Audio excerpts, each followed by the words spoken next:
Vamos lá, reagir a esse vídeo do Tecmundo. Bem-vindo ao canal Baby Gengar. Você que tá entrando aí pra conhecer, a gente vai fazer umas reações mais desse mundo de merda que é o hacker. O mundo dos hackers. White Hat, Black Hat, Crocker. Vamos ver. E aí, se eu conseguir adicionar alguma coisa nesse vídeo, eu vou falando minhas críticas, porque esse Mitnick, pra quem não sabe, ele é um cara muito foda. As informações que eu sei dele é que ele era muito rei. Ele era o rei em engenharia social, né? Eu falo era porque ele morreu de câncer. Ele era muito pica em engenharia social. O que é a engenharia social? É quando você basicamente trabalha com pessoas. Você faz o hacking vindo de informações das pessoas. Não é só códigos. Vamos falar o que as pessoas pensam quando você cita um hacker. Um termo meio nada a ver.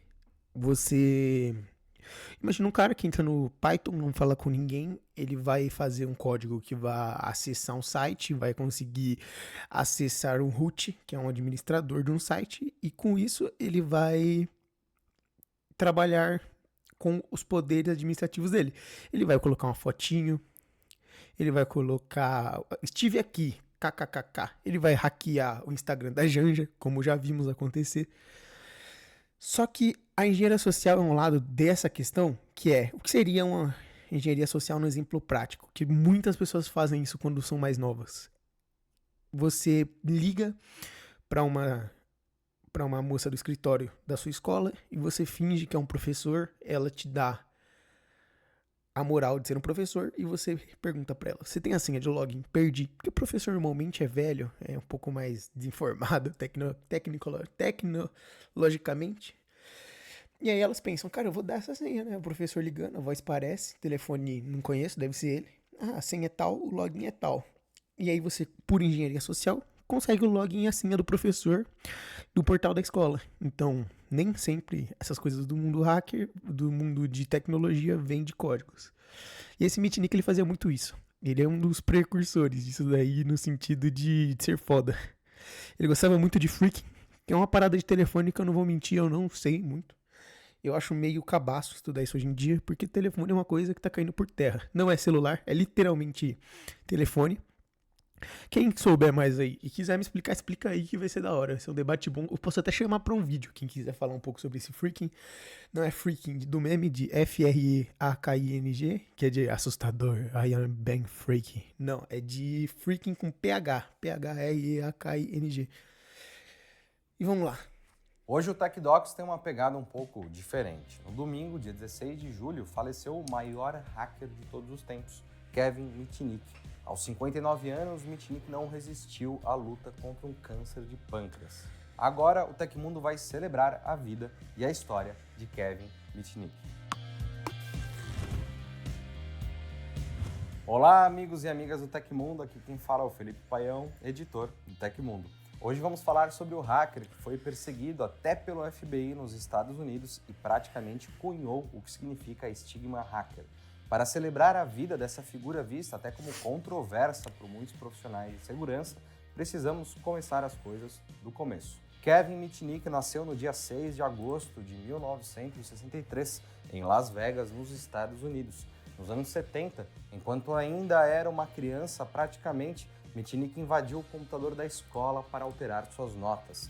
Aos 12 anos, ele descobriu como andar de ônibus gratuitamente, usando um cartão perfurado e bilhetes em branco recuperados de uma lixeira. Basicamente, engenharia social. Pegar esses bilhetes furados dos Estados Unidos e passar é uma estética, uma coisa que vem de hacking, que é invasão, né? Ele tá fazendo uma quebra de um sistema que é o do ônibus. E no ensino médio, também desenvolveu uma obsessão pelo funcionamento interno dos interruptores e circuitos de telefone, em uma técnica hacker conhecida como phreaking.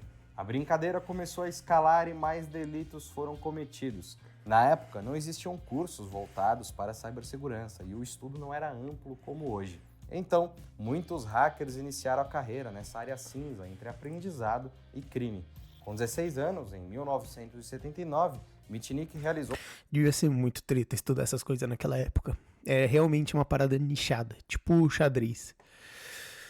Porque Eu acho que é até mais difícil que xadrez estudar. E é até incomparável, né? Porque o xadrez, querendo ou não, você aprender a jogar é fácil, agora você fazer estratégias e ser bom é só pertencendo a um nicho. E esses caras de 1900 e bolinha que fundaram essas coisas, eles pertenciam a eixos que debatiam isso todo dia, descobriam isso todo dia, viviam isso. Porque hoje em dia eu pesquiso na internet o que é freaking, e eu acho, mas imagina o que era saber fazer freaking nessa época, cara. Era bizarro saber que esse cara conseguiu pesquisar isso e ficar bom nisso. Deu seu primeiro acesso não autorizado em um computador corporativo. O acesso ocorreu no sistema da empresa Digital Equipment Corporation, a DEC, que desenvolvia o sistema operacional RSTS. O hacker copiou todo esse sistema e rede da DEC, sendo condenado em 88 por essa ação. Ele pegou 12 meses de prisão e depois 3 de liberdade condicional. Ainda existe uma história de que o juiz que condenou Mitnick teve seus dados pessoais alterados no Departamento de Crédito norte-americano, mas essa brincadeira não foi confirmada. Aos 17 anos, depois de toda essa... E é bem possível que talvez não possa nem ter sido ele. Porque acontecia muito freaking nessa época. E ele foi pego. Então, essas pessoas pensam, cara, pegaram esse cara, ainda bem. Mas assim como existia ele, existia uma subcomunidade fodida de pessoas que faziam isso. Então, eu chuto que... Eu acho que isso aconteceu. Porque essa informação é bem vaga mesmo. E o meu palpite maior é que não foi ele. Essa treta, a paixão por sistemas evoluiu e ele entrou de vez no mundo da pirataria de sistemas telefônicos. Entre suas ações, chegou a invadir as instalações da companhia telefônica Pacific Bell para furtar manuais técnicos. Novamente, a justiça descobriu e foi atrás do hacker que, na época, agia como cybercriminoso. Esse cara, ele é tão foda que ele tem uns livros que ele mostra, ele conta as histórias dele, ele dá umas instruções mais técnicas, mas uma das leis dele era, se você quer algo, peça. Ele era bizarro, cara. Ele devia... Esse cara, ele provavelmente tem um certo grauzinho de falta de empatia, porque ele era muito frio pra pedir coisa. Ele era muito rápido em pedir coisa. É assustador. Tem um livro dele que ele conta, se eu não me engano, é uma história de telefonia, que ele tinha que ligar. E ele fingiu ser técnico, e a área tava com problema. E ele pensava tanto minuciosamente na comunicação dessa engenharia que na cabeça dele era, eu tenho que enrolar e eu tenho que falar muito e a última coisa que eu tenho que pedir tem que estar nessa frase, porque se eu deixar a pessoa achar que ela pode ter uma discussão comigo, ela não vai passar. Porque assim que eu dar um oi, tudo bem, bom dia, e ela responder bom dia, ela já acha que já é uma conversa de ela estar me servindo e ela ter que saber as coisas. Se eu ligar e falar tudo numa frase e falar no final, tá, e aí eu preciso dos códigos telefônicos, e a pessoa não ter falado nada ainda, ela vai ter um tempo menor de raciocinar, porque ela não esperava tanta informação chegando nela. E o cara teve esse insight em 1900, cara. Isso que é bizarro, por ele mesmo. No máximo deram dicas pra ele, mas, cara, é muito estranho ter um insight assim. Porém, dessa vez, Kevin Mitnick resolveu fugir. Essa fuga virou uma verdadeira caçada que envolveu até o FBI, e não foi fácil achar o homem. Ele sumiu por 2 anos e meio, mesmo com todo o aparato de inteligência dos Estados Unidos atrás dele. Segundo o Departamento de Justiça dos Estados Unidos, o que justificou o uso do FBI para buscar Mitnick foi que, durante sua fuga, ele ainda acessou sem autorização diversos computadores, clonou os celulares para esconder a localização, copiou mais sistemas de empresas de telefonia, interceptou e roubou senhas de computadores e, por fim, acessou e-mails privados corporativos. Nasceu pra isso, né? Vamos ser sinceros. O cara fugir, saber que isso fode ele se fudeu querendo ou não pra isso, mas o cara, mano, ele nasceu pra isso. Ele fala, cara, eu vou fugir pra fazer mais isso. Eu não vou fugir pra montar um negócio, que eu vou abrir um mercadinho, não vou abrir uma adega, eu vou fazer essa coisa. É isso que eu quero pra minha vida. E ele faz. Isso que é impressionante. Ele foi lá e fez. Ele entrou, fez mais freaking, mais engenharia social. Eu já ouvi boatos que ele codava bem, mas eu, pra ser honesto, eu nunca entrei nessa quesito dele, porque ele brilha nesse sentido, mas onde ele brilha mesmo, onde ele fundou a parada foi nesse freaking e nessa engenharia, cara. Bem ligeiro, Mitnick estava se escondendo na cara das autoridades. Para mudar de aparência, perdeu bastante peso e andava nas ruas com pedras nos sapatos para alterar o seu jeito de caminhar. O mito nasceu em 1994, quando o jornal The New York Times publicou uma capa com o título O Mais Procurado do Cyberespaço, Hacker Engana FBI. A matéria... Nossa, imagina como o pau dele não ficou duro. O mais procurado do cyberespaço. Cara, vai se fuder. Oh, meu Deus, eu saí do bagulho. Só pra corrigir, eu não vou muito falar da parte do código dele, porque envolve, óbvio, envolve computação, mas é realmente engenharia social por esse cara. É bizarro. Até no quesito de fugir. Fugir, desaparecer do mapa, envolve mais engenharia social e deletar dados do que código. Espaço, Hacker Engana FBI.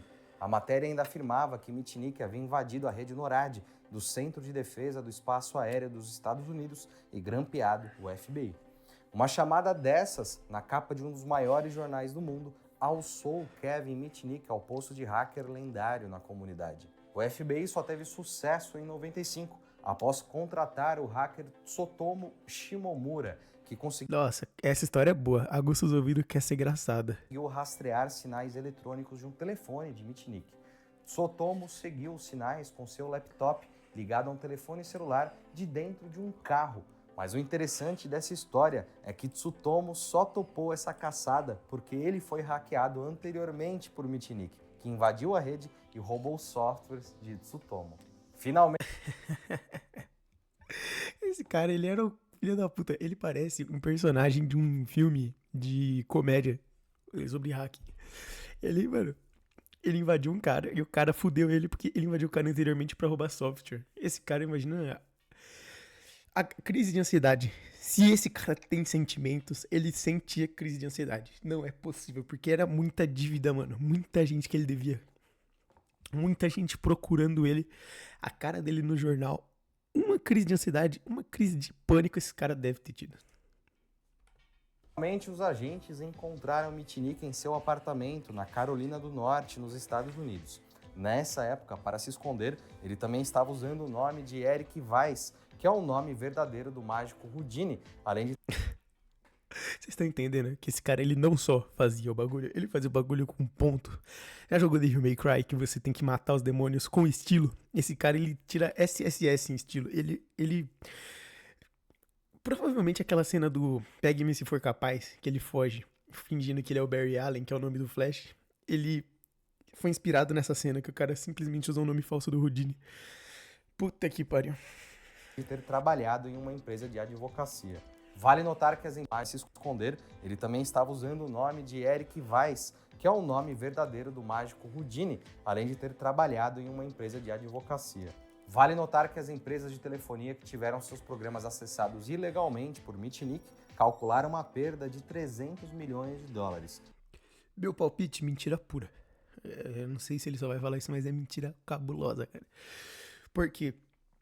Pra desincentivar as pessoas, é muito sistema de governo, né, cara? Governamental, acho que é a palavra certa. Porque é muito prejudicial para as empresas fazer isso, mas eu não acho que seja um prejuízo tão imenso assim, principalmente na cotação daquela época, porque eu acho que aquela época era menos, né? Eles deviam ter feito isso provavelmente, não só para aumentar a pena dele, o que eu não sei se afetou, mas principalmente pra mostrar pro pessoal que é muito prejudicial e pegar inimizade do povo, porque nessa época o pessoal era muito putinho de empresa, né? Não tem outra palavra pra usar. O pessoal era muito levantar bandeira. Não é à toa que até hoje as empresas, bancos, você já trabalhou em banco, já trabalhou em empresa de telemarketing, até postinho de gasolina, eles influenciam os funcionários a tentar acreditar na empresa, a levantar a bandeira da empresa. Não é à toa que eles colocam aquele mentalidade de dono. Você tem que ter mentalidade de dono. É eles tentando fazer você ser putinha de empresa. E desde essa época, eles conseguiam manipular através disso. Se você for a putinha da empresa, eles conseguem te manipular por jornal, pelo próprio intranet da empresa, entre outras coisas que eu acho que é uma mentalidade ruim, cara. Hoje em dia, você precisa realmente se preocupar com você mesmo. Empresa, tem mais empresa do que funcionário em algumas áreas. Vamos dizer, se você é um funcionário de cibersegurança bom mesmo, que realmente consegue pôr na prática, tem mais empresas do que funcionários assim. Não é à toa que muitos vão pro black market, que vão fazer um black hat fudido. Que nem teve o caso do Ghost, que ele foi faz pouco tempo, faz acho que 1 ano, 2 anos, ele ficou conhecido na mídia porque ele tava vendendo pentest, fazendo arquitetura de segurança para a empresa. Só que ele não se identificava. Ele fazia da casa dele, ele passava confiança para a empresa, fazia, e aí ele entregava o sistema para eles. O que é uma mentalidade excelente. É assim que deveria ser, né? Em muitos empregos. Mas, sendo bem honesto, eu tô sendo muito irrealista. Porque o ser humano é filha da puta. O Ghost, ele pode ser uma pessoa boa, não conheço. Mas se você deixar isso na mão de várias pessoas, alguém vai fazer uma filha da putagem, cara. É lei. Então, querendo ou não, esse sistema de você tem que carregar a mentalidade de dono da empresa, mesmo que você receba 2.000 por mês, você é uma consequência do que é o ser humano, e não uma consequência das decisões erradas que tomamos. Eu imagino que em qualquer sociedade que vai ter um sistema de mentalidade humana, vai ter pessoas assim. E isso no Brasil é muito aflorado. No Brasil só tem doente, cara. O brasileiro realmente só olha pro próprio umbigo e também é consequência de tudo que o Brasil já sofreu. Que é essa merda de escravidão, de trabalhar muito pra receber pouco. Em quesitos horários, né? E principal, receber mão de obra barata. O Brasil sempre teve essa cultura, né, de mão de obra barata, das pessoas ficarem nessa de constrói uma casa pra mim e eu vou tentar pagar barato, porque na minha cabeça pedreiro ganha pouco. Querendo ou não, isso que passa na cabeça do bolso-tileiro médio. Porém, o hacker nega, visto que ele nunca repassou as informações. Aí, ó. Preso, Kevin ainda foi encontrado com mais de 100 códigos de telefone celular clonados e várias peças de identificação falsas.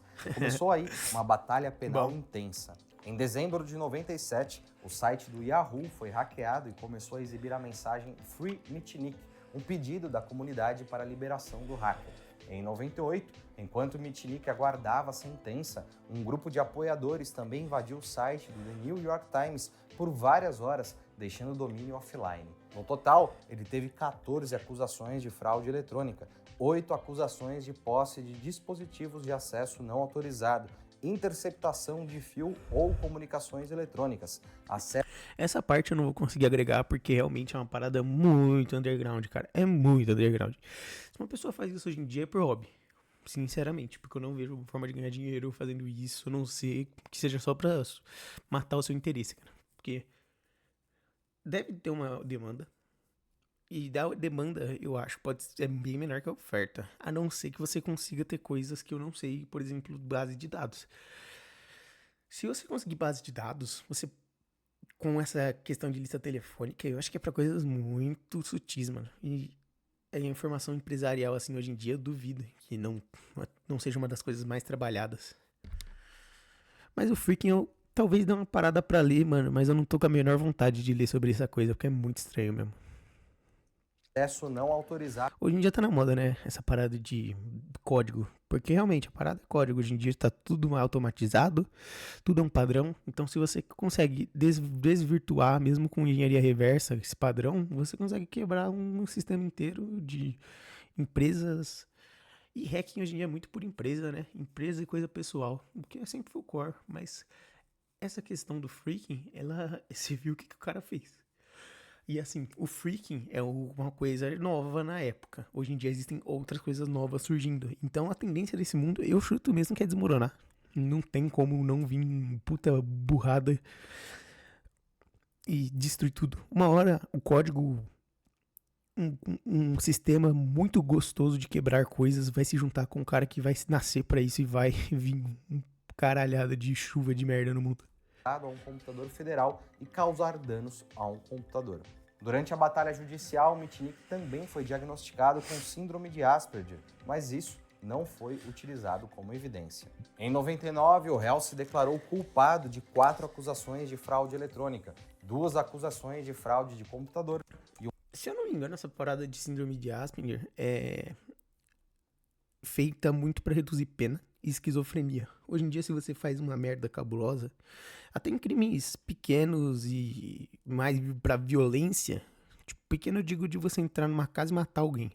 É um crime, querendo ou não, pequeno, mesmo que seja violento. Você pode alegar esquizofrenia e fazer alguma outra deficiência, alegar bipolaridade, alguma coisa que te deixe fora da realidade. E o autismo também entraria nessa categoria. E hoje em dia, até, por exemplo, até ganha público, né? Talvez ele tenha lançado essa moda, porque até Elon Musk falou que era Asperger esses tempos aí. E nunca mais falou disso, né? Mas eu não duvido não, pra alguém pegar top 14 no Diablo 4 igual ele, tem que ser meio Asperger mesmo. E uma acusação de interceptação ilegal de comunicação eletrônica, como parte de um acordo. Ele foi condenado a 46 meses de prisão, mais 22 meses, por violar os termos de sua sentença de liberdade supervisionada lá em 1989 por fraude de computador. Ele admitiu. Olha isso, esse cara ele só faz isso, é assustador. E essas coisas que ele faz, eu não achem que é uma coisa de acordei achando que eu vou fazer isso. É um projeto, é uma parada que é punk, é uma coisa que eu vou fazer e eu sei que eu vou fazer isso. Não é coisa do dia, não é acordei hoje virado pra lua e eu quero fazer isso. Não. Ele realmente tem a parada de, mano, eu vou fazer isso. Ele não. E vou ficar meses planejando. E vou fazer. E faz. E consegue. Admitiu ter violado os termos da liberação supervisionada ao invadir o correio de voz da Pacific Bell. Mitnick cumpriu 5 anos de prisão, 4 anos e meio antes do julgamento e 8 meses em confinamento solitário, porque, de acordo com Mitnick, os oficiais da lei convenceram um juiz de que ele tinha capacidade de iniciar uma guerra nuclear assobiando em um telefone público. Isso é absurdo. O cara tem capacidade. Ele tem mesmo. Você sabe, se ele fez tudo isso aí, ele tem, cara. Eu consigo até entender o juiz que falou isso. Esse cara, ele era gênio, velho. Ele era gênio. Tipo, eu não tô falando que o que ele fez aqui é certo, mas esse cara, ele tem um talento pra isso, velho. Se ele tivesse nascido na pré-história, provavelmente ele ia fazer essa merda na pré-história. Ele ia, se for o maior fofoqueiro da pré-história, ele ia entrar na toca do líder e ia contar um monte de informação em troca de comida. É coisa do cérebro do cara, velho. É criação, é desde o começo. Pai criou assim, não tem como. O encarceramento terminou no dia 21 de janeiro de 2000. E olha a cara desse filho da puta. Você olha assim, você pensa, mano, ele é do bem. Olha isso. Ele parece o Theodore do Alvin e os Esquilos. Sua liberdade condicional durou até a mesma data de 2003. Muitos livros sobre toda essa história e suas nuances já foram publicados, caso você tenha interesse em mergulhar nos detalhes desse mundo. Todo caso contra Mitnick também serviu para a justiça testar novas leis cibernéticas e definir parâmetros. Também aumentou a conscientização pública sobre a cibersegurança. Após ser liberado das pendências judiciais, Kevin Mitnick, o hacker lendário, tornou-se um consultor de segurança, palestrante e autor de diversos livros. Mestre em engenharia social, ele dirigia a Mitnick Security Consulting, uma consultoria de segurança de computadores, e era coproprietário da KnowBe4, fornecedora de uma plataforma integrada para treinamento de conscientização de segurança e testes simulados de phishing. Kevin Mitnick morreu de câncer pancreático em 16 de julho de 2023, aos 59 anos. Ele deixa esposa e um filho ainda não nascido. Apesar de toda a controvérsia de uma vida pregressa de cybercrime e um trabalho posterior primordial na cibersegurança, fica a homenagem do Tecmundo ao hacker lendário Kevin Mitnick. Muito obrigado por influenciar uma geração de profissionais e mudar o mundo hacker. Esse cara, ele... Vocês acham o quê? Quando ele saiu em 2003? Que ele tentou fazer mais? Ou ele percebeu que, cara, eu acho que eu consigo entrar no sistema numa posição alta dessa vez, quando ele abriu a empresa? Porque a moeda que ele tinha, que era atenção, ele esbanjava, né, a atenção. Tudo que ele fizesse hoje em dia, todo mundo ia olhar. Ele provavelmente já tava num nível de, cara, dono de restaurante reconhecer ele como um puta empresário, mesmo ele só sendo um cara que só se fudeu, entendeu? Ele foi muito pego, só que ele teve muitos projetos, então provavelmente pegaram ele em pouquíssimas porcentagens de projetos realizados. No que ele saiu, eu acho que ele talvez tenha olhado o namorado fazer merda, e se ele fez, todas deram certo, porque nunca mais pegaram ele.